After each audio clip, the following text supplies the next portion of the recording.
Halo, nama gue Caca. Tapi bukan Caca Marica hey ya. FYI, umur gue 25 minus 1 alias 24. Hehehe. Gue mau cerita tentang kisah percintaan gue dengan seorang abdi negara. Sebut aja namanya Julian. Jadi pas tahun 2017 itu, waktu lulus sekolah, gue emang bercita-cita untuk jadi abdi negara. Nah, gue getol banget ikut latihan fisik di salah satu instansi di kota gue. Waktu itu gue emang agak picky soal pertemanan. Kebetulan, di sini gue kenal sama cowok namanya Putra. Tapi gue nggak ada rasa apa-apa ke dia, karena dia bacot banget kayak orang lebay. Makanya gue ilfeel. Tapi ternyata Putra suka cerita tentang gue ke teman dekatnya, yaitu si Julian. Singkat cerita, hubungan gue sama Putra udah renggang, kayak Busi sama Gigi yang gak kompak jaraknya jauh-jauh. Naasnya, gue gagal buat jadi abdi karena gak lolos. Daripada gue menghabiskan waktu untuk nunggu pendaftaran tahun depan, akhirnya gue mutusin untuk melanjutkan karir gue di salah satu perusahaan swasta. Dan sambil kuliah juga. Di tahun 2018, gue baru sadar, ternyata gue follow-followan di Instagram sama Julian. Dia reply tuh salah satu story gue. Nah, itu adalah awal mulanya kita sering chat intens. Dia ceritain semuanya apa yang Putra omongin ke dia tentang gue. Dan dia membuat pengakuan kalau dia sebenarnya suka sama gue dari awal lihat gue. Tapi karena Putra suka sama gue, jadi dia gak berani deketin gue dan lebih pilih menghargai persahabatannya. Dia juga cerita kalau tahun ini dia bakalan daftar lagi untuk jadi tentara. Kalau ditanya kenapa, ya karena dia juga gagal kayak gue. Kita sama-sama gak lolos. Julian tuh orangnya asik sih kalau chatting, gak akan berhenti sampai larut malam. Gue sama dia akhirnya memutuskan untuk ketemu dengan syarat tertentu, yaitu harus sambil latihan fisik, karena dia harus selalu dalam pengawasan ayahnya. Ada apa nih? Intinya sih, dia nggak boleh keluar rumah kalau alasannya main. Ya udah, akhirnya kita ketemu di tempat renang. Kebetulan gue juga udah lama banget nggak latihan renang. BTW gini-gini gue kalau renang mah jago ya. Kayak lumba-lumba lagi balapan liar cuy. Di lokasi juga kita nggak ada ngobrol sama sekali. Paling cuma saling lirik atau senyum-senyum aja. Soalnya ayahnya ngawasin terus. Hari itu pun berlalu dan kita lanjut chatting sampai malam. Ngebahas semua yang terjadi hari ini. Yap, dan seperti biasa semuanya masih seru-seru aja. Sampai akhirnya tiba saat dimana dia harus menjalankan serangkaian pendaftaran tentara yang begitu ketat. Dan yang pasti malamnya dia cerita ke gue gimana perjalanan dia hari ini yang sangat melelahkan. Di akhir pendaftaran, yaitu seleksi penentuan dia lolos atau enggak, dia harus dikarantina selama 7 hari. Posisinya emang gak boleh bawa HP. Hasil, ya kita gak bisa saling berkabar. Apalagi bertukar video kocak dan lucu. FYI, sebelum berangkat karantina, dia berpesan sama gue, kalau lebih dari 7 hari aku gak ngabarin, artinya aku lolos dan lanjut pendidikan selama 6 bulan ya. Wah, bener-bener hati gue gelisah tiap hari nungguin kabar dia. Gue cari IG semua teman dekatnya untuk cari kabar. Tapi untungnya, gue ketemu IG adiknya. Ya, sebut aja namanya Rian. Gue langsung follow dan tanya tuh, gimana kabar dia dan apa bener dia lolos seleksi. 2 hari kemudian, Rian posting tentang Julian yang akan melanjutkan pendidikan. Bukan main, seneng banget hati gue dia bisa lolos karena perjuangannya selama ini. Tapi di sisi lain, gue juga sedih. Gue jadi gak bisa chattingan sama dia lagi dalam jangka waktu yang lama. Ya, apa-apa kali ya. Gue tahan dulu. Nanti juga kalau dia udah bisa pegang HP, pasti dia bakal ngabarin gue. Hehe, si pede. Emang bakal dikabarin nih. Sebulan pertama dia menjalani pendidikan, gue dibuat galau karena bokap gue masuk rumah sakit. Kalau masuk dunia fantasi mah gue seneng. Hehehe.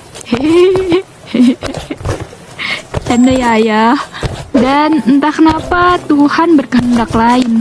Singkatnya, bokap gue meninggal dunia di hari ke-10 saat beliau dirawat di rumah sakit. 7 hari kemudian, Julian menghubungi gue kalau besok hari Minggu dia udah bisa dijenguk sama keluarga dan orang dekat. Untuk menghilangkan rasa sedih, gue langsung berangkat ke tempat dia. Syukurnya sih nggak jauh dari rumah, jadi gue bisa langsung ke sana. Di sana, gue ketemu sama dia dan keluarga. Kita saling bercerita dan foto-foto. Tapi waktu kerasa begitu singkat. Gue gak bisa lama-lama ketemu sama dia karena jam berkunjungnya dibatasin. Dia bisa dijenguk setiap seminggu sekali, tapi gue gak selalu ikut jenguk karena jadwal kuliah. Ada satu hari di mana dia dapat izin berlibur dari hari Sabtu sampai hari Minggu buat keluar asrama. Akhirnya kita mutusin buat nonton bareng tuh.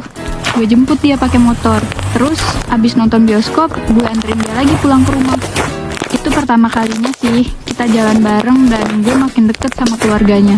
Beberapa kali juga ayahnya minta tolong sama gue buat jemput Julian dan antar ke rumah kalau Julian lagi libur.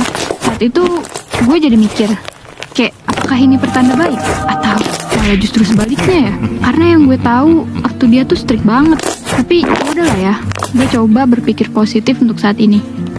Julian cukup sering hubungin gue lewat telepon kalau malam, sekitar jam 12 sampai jam 3 pagi. Dia sering minjem atau sewa telepon penjaga buat curhat sama gue tentang hari-harinya di sana dan cerita tentang keluarganya. Dia cerita kalau keluarganya butuh banyak biaya buat ngirimin dia ongkos buat jajan, beli makanan, keperluan dia sehari-hari, buat sekolah adiknya. Dan kebetulan ayahnya itu kerja jadi ojol, yang kerja kantoran itu maminya. Hampir setiap hari dia bahas itu masalah ekonomi. Kenapa nggak bahas kerajaan Singosari, persamaan linear dua variabel, atau sekedar chit-chat ngomongin weton dan zodiak? Kan seru.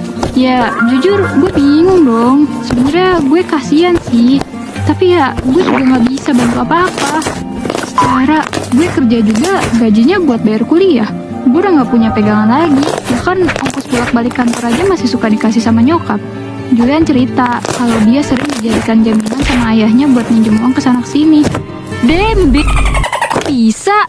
Kalau Julian dapat libur, pasti dia diajak sama ayahnya ke rumah temen-temen ayahnya buat minjem duit pakai seragam tentara loh. Padahal setahu gue itu nggak boleh dilakukan. Kalau ketahuan, bisa habis dia pas masuk asrama. Ayahnya juga pernah telepon gue pas gue lagi kerja buat minjem duit ke gue 2 juta. Alasannya sih buat bayar cicilan motor yang belum dibayar selama 2 bulan. Katanya kalau nggak dibayar bakal ditarik motornya. Ayahnya juga bilang gak usah ngomong-ngomong sama Julian ya kalau saya minjem uang. Wah, kacau banget sih ini. Padahal kan harusnya dia sendiri kan tahu gue kerja buat kuliah. Ya gue bilang lah, gak ada uang om, sorry. Beberapa minggu kemudian gue dapet kabar kalau Julian dapat libur lagi 2 hari. Tapi dia nggak mau pulang ke rumah. Alasannya sih lagi malu sama orang rumah karena banyak tekanan. Ya nggak jauh-jauh sih, pasti karena masalah ekonomi. Akhirnya dia memutuskan buat nginep di rumah temennya dari hari Sabtu sampai Minggu pagi. Minggu paginya dia minta gue jemput supaya kita bisa main. Ya udah tuh, akhirnya gue jemput dia dan kita main di rumah gue sampai sore. Ternyata ayahnya tahu kalau dia lagi dapat libur dan nyariin anaknya. Ayahnya teleponin gue terus berkali-kali, tapi Julian gak izinin gue angkat teleponnya. Cuma karena gue gak enak, akhirnya gue paksa dia buat angkat teleponnya. Marahlah tuh si ayahnya, dimaki-maki Julian sampai habis karena dia gak pulang dan ngabarin ke orang rumah. Dan lo tahu ayahnya ngomong apa? Dia tuh ngomong, itu Caca ngapain kamu sampai kamu berani kayak gini? Dia mau sama kamu karena kamu udah jadi tentara. Jeder, gue bener-bener sakit hati banget. Padahal gue udah deket sama Julian dari sebelum dia jadi tentara. Gue juga gak pernah tuh minta apa-apa sama dia dan keluarganya. Ya gue emang gak pernah bantu secara finansial, tapi gue selalu bantu dari segi psikologis anaknya. Gue bantu antar jemput anaknya juga kok kalau lagi libur. Ya lo bayangin lah gimana sakitnya perasaan gue, seolah-olah gue cuma mau sama anaknya aja karena udah jadi tentara. Singkat cerita, waktu terus berlalu, gue berusaha ngelupain ucapan ayahnya, tapi gue gak bisa. Masih selalu terbayang-bayang. Di awal tahun 2019, Julian akhirnya selesai pendidikan. Gue dan keluarga datang ke acara pelantikan dan dapat pengumuman kalau dia bakal ditugaskan ke ujung Pulau Sumatera. Artinya gue LDR dong nih. Sedih banget, pasti dia jarang pulang deh. Tapi ya udahlah ya, mau gimana lagi. Namanya juga tugas negara, gak bisa nolak dong. Hari-hari berlalu, gue menjalankan LDR sama Julian, tapi komunikasi kita masih belum bisa intens karena dia masih dalam masa orientasi dan gak boleh sering-sering pegang HP. Tapi gak jarang juga nih, dia nelpon gue malam-malam cuma buat curhat. Dia cerita kalau ATM yang buat terima gajinya itu ditahan ayahnya dan masih berkutat sama masalah ekonomi bayarin hutang. Ayahnya juga minta Julian buat biayain kuliah adiknya. Jujur sebenarnya gue capek banget dengernya. Ikut kesel tapi gak bisa ngapa-ngapain juga. Dan gue cuma bisa bilang sabar ya. Sampai di awal tahun 2020 Julian udah mulai bisa sering pegang HP. Dia selalu hubungi gue, tapi di sini gue mulai menghindar. Gue suka reject teleponnya dan gak balas chatnya. Setelah gue pikir panjang, gue gak bisa terus bersama orang yang selalu ngeluh ke gue. Mungkin menurut kalian itu bagus karena pasangan bisa seterbuka itu. Tapi menurut gue semua ini gak masuk akal. Jujur gue risih kalau udah bahas masalah ekonomi. Walaupun umur kita masih muda, tapi gue mikir Gimana kalau nanti kita nikah? Apa kita nggak bakal berantem mulu karena orang tuanya yang ikut ngatur keuangan kita? Gue nggak kebayang juga. Gimana kalau nanti dia bawa gue ke ujung Sumatera? Gue harus jauh dari ibu gue. Intinya sih gue nggak siap buat terus-menerus menghadapi permasalahan dia dan keluarganya. Jadi gue memutuskan untuk mundur. Yang pasti dia kaget dan marah. Kenapa tiba-tiba gue memilih untuk menjauh?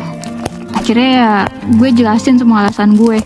Gak lama dari itu ada satu cowok yang deketin gue. Orangnya dewasa banget. Kalau mau dibandingin sama Julian sih, dia emang jauh lebih dewasa. Dan jadi cowok yang sesuai sama ekspektasi gue. Kita deket selama setahun dan kita memutuskan untuk menikah di akhir tahun 2021. Dan di tahun 2023 ini kita akan punya anak pertama. Gue rasa bukan salah Julian kok karena terlahir di keluarga toksik kayak sekarang. Tapi bukan kewajiban gue juga untuk selalu ada dan mendampingi dia. Daripada bertaruh dengan masa depan gue, lebih baik gue mundur dari sekarang. Karena gue percaya kita semua berhak memilih kebahagiaan sendiri. Sekian cerita dari gue. Kalau kalian punya cerita menarik, boleh banget langsung kirim email ke guepunyacerita.id@gmail.com